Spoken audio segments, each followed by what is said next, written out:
We did not foresee the financial meltdown. We did not foresee the subprime mortgage issues that we're facing now. Or if we did see them, we clearly didn't do enough about them.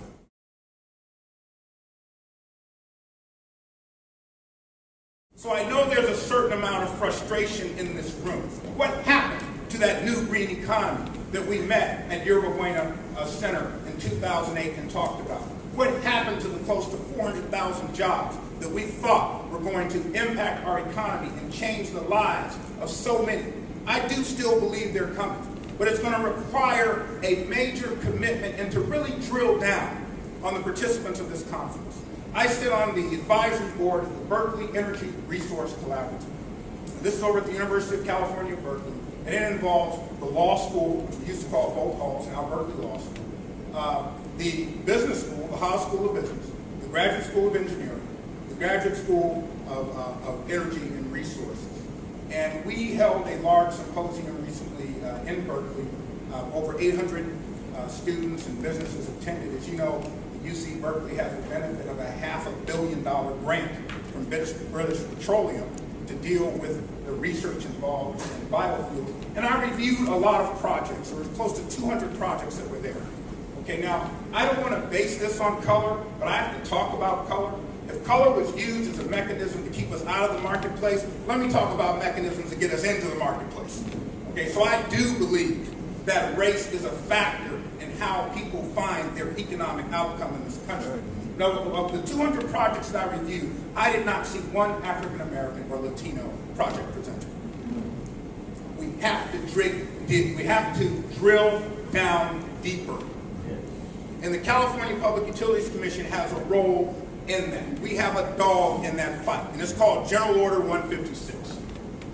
It was designed by Assemblywoman Gwen Moore. At the time, in 1988, she was the chair of the Utility and Commerce Committee, and what it established were goals for utilities to procure their goods and services from the people that they serve. California is a minority-majority state.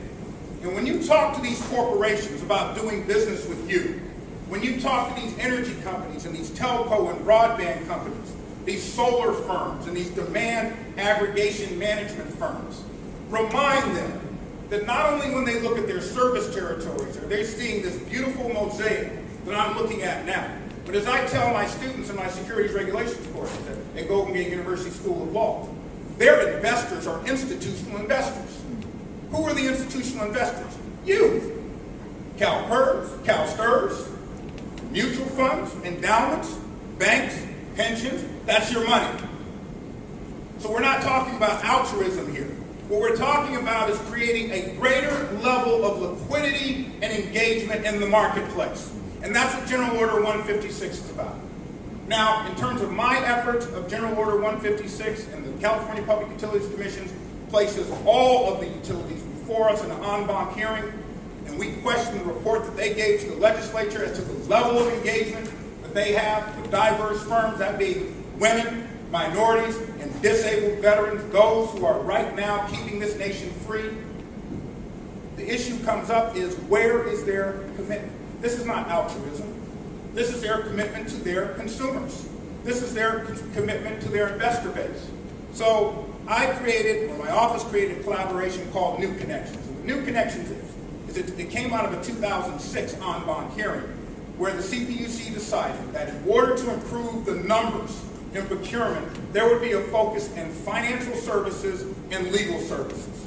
Now, why is this important? Well, I remember reading how Frederick Douglass, when he addressed a large crowd in New England regarding abolition, it was the first time that people in New England had a chance to hear from a slave what it meant to be a slave. It changed the view on why slavery had to be abolished.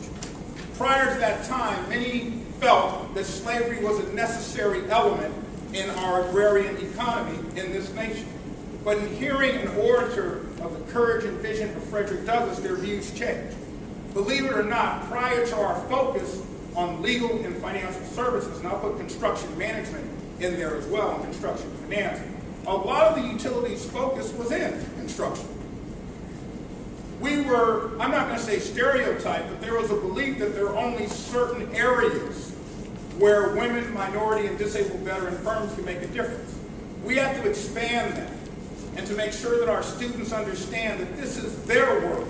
And not only can they install solar panels on top of roofs, but they can design solar panels in the laboratories and create greater efficiency through geothermal or PV or other technologies that are out there, and have the next wave of new clean technology that we need.